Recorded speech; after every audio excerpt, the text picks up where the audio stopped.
अस्सलाम वालेकुम नाज़रीन, न्यूज़ 14 में आपका खैर मकदम है। आइए देखिए आज की कुछ अहम खबरें।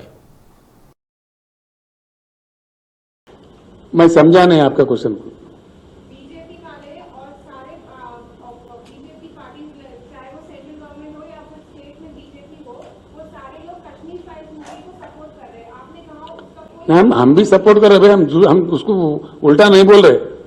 बात यह है कि कुछ करो उनके लिए ना, वो कश्मीर पंडित्स के लिए जो दिल्ली में पड़े हुए हैं। खाली मीठी मीठी बातें क्यों बोलते हो? What is your priority? Hindu धर्म को बेच के आप वोट कमाने का चक्कर चला रहे हो, इसी को हम काट रहे हैं। हम क्या चीज काट रहे हैं? कहीं फाइल्स हो तो क्या फाइल्स होना चाहिए? ट्राइबल के फाइल्स के बारे में सोचो, इरिगेशन फाइल्स के बारे में सोचो, इकोनॉमिक फाइल्स के बारे में सोचो, जीडीपी के फाइल्स के बारे में सोचो, देश के आर्थिक उन्नति के लिए सोचो। वो फाइल्स के लिए नहीं है। खाली धर्म के नाम पे राजनीति चलना आना ये कहां तक सही है? 100% कर रहे, बिल्कुल वो कह रहे। इससे बढ़कर हमसे कुछ होता ही नहीं है बोल रहे। इसमें शर्माने क्या बात है, छुपाने क्या बात है? वो तो खुलेआम कह रहे।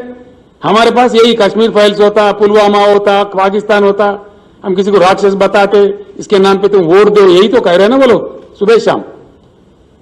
जो देश के हित में अच्छा नहीं है, इसमें क्या गलती है?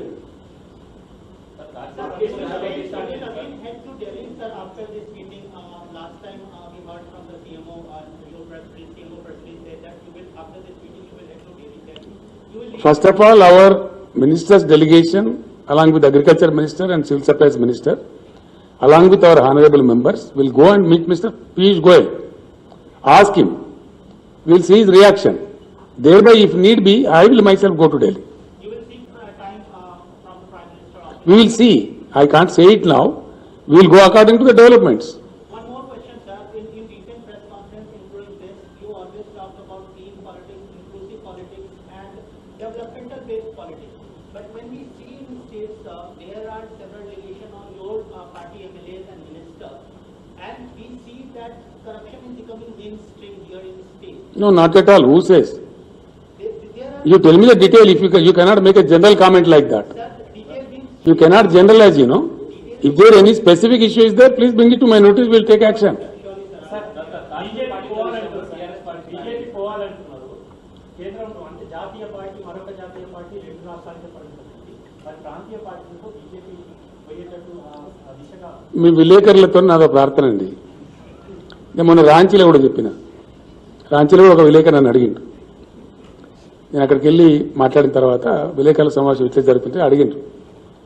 నేను ఏం చెప్తున్నా అంటే 100 को 100 बोलूंगा हमारे हिंदी मित्रों के लिए कि इस देश में भारी परिवर्तन आने की बहुत ही जरूरत है।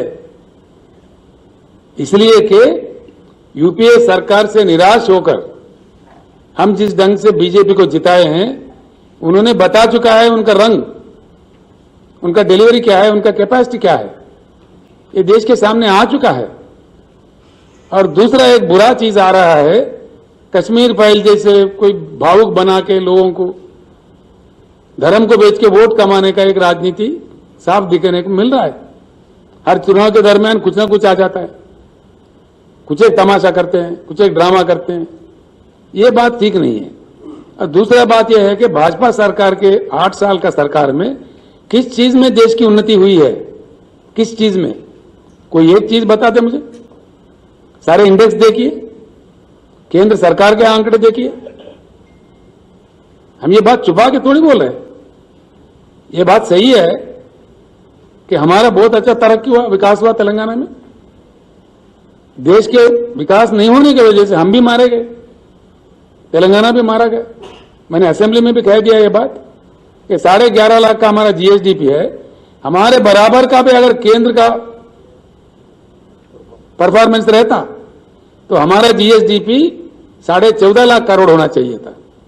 3 लाख करोड़ का नष्ट हुआ केंद्र के नाकामी से, केंद्र के नॉन परफॉर्मेंस से। Yes, I am telling this as a chief minister, as an authority. It's a fact. దేశం నష్టపోతా ఉంది, మేము నష్టపోయినాం. కాబట్టి మార్పు రావాలి, పరివర్తన జరగాలి, తప్పకుండా ప్రయత్నం జరగాలని కోరుతా ఉన్నాం. ఆ ప్రయత్నం ఏంది? ఆ ప్రయత్నంలో కేసీఆర్ అద్భుతమైన పాత్ర పోషిస్తాడు. అందులో ఎవరికి అనుమానమే అవసరం లేదు. కొంతమంది పాపం వాళ్ళోళ్ళు వీళ్ళోళ్ళు నియాల కొన్ని ఏంటి అవి సోషల్ మీడియా యూట్యూబ్ ఛానల్ ఈ మధ్య వాళ్ళోళ్ళు వీళ్ళోళ్ళు మీ మీద ఇన్కమ్ ట్యాక్స్ దాడులు చేస్తారు, ఈడీ దాడులు చేస్తారు, ఈడీ కాకపోతే బోడీ దాడులు చేస్తారు. ఎవరిదంటే నాకు అర్థం కాదు. ఎవరు భయపడతారా? ఈ బ్లాక్ మెయిల్ రాజకీయాలు భయపడతారా? కేసీఆర్ ఇట్లా ఈ ఈడీలకు బోడీలకు ఇన్కమ్ ట్యాక్స్లకు భయపడేదైతే మేము 15 ఏళ్ళు ఉద్యమం చేద్దామా? తెలంగాణ ఉద్యమం మేమే భయపడేది. ఈ ఈడీ దాడులని, సిబిఐ దాడులని, తోక దాడులని బెదిరిస్తే కేసీఆర్ భయపడతాడా? Is it the way? Is this a propaganda? These things do not work everywhere. Sorry, దొంగలు లంగలు భయంకరంగా కరప్షన్ చేసిన వాళ్ళు, స్కామ్స్టర్స్ వాళ్ళు భయపడతారు. మేమేం భయపడతామని నాకు అర్థం కాదు. నో వే, ఈ కేరే పిన్ ఇష్యూ కాదు కదా అది. పార్టీ అధ్యక్షుడు అంటున్నారు sir, ED rates CBI rates IT rates భయపడి హంగామా చేస్తున్నారు. నేను ఏమంటున్నా అంటే హంగామా చేస్తారా? సానుభూతి పొందే ప్రయత్నం హంగామా చేస్తారా? హంగామా చేస్తారా? నిజంగా ఈడీ రేట్స్ కి భయపెట్టేవాళ్ళు భయపడతారు. ఈ పిట్ట బెదిరింపులకు, ఈ ఈడీ బీడీ బెదిరింపులకు, నీ బోర్డు బెదిరింపులకు ఎవరు భయపడాడు? దా most welcome come. Sir procurement centres మనం పెట్టము అని ముందే చెప్తాం సార్, అయినా రైతులు ఇంత పెద్ద ఎత్తున పంట పండించారు. అందుకే కొనమంటున్నావు రాహుల్. మేమే రైతులను పంట తగ్గించే కోసం చెప్తాం కదా. పంట తగ్గించినాం కదా 20 లక్షల ఎకరాలు. యూ డిస్కరేజ్డ్ 20 lakh acres తగ్గింది.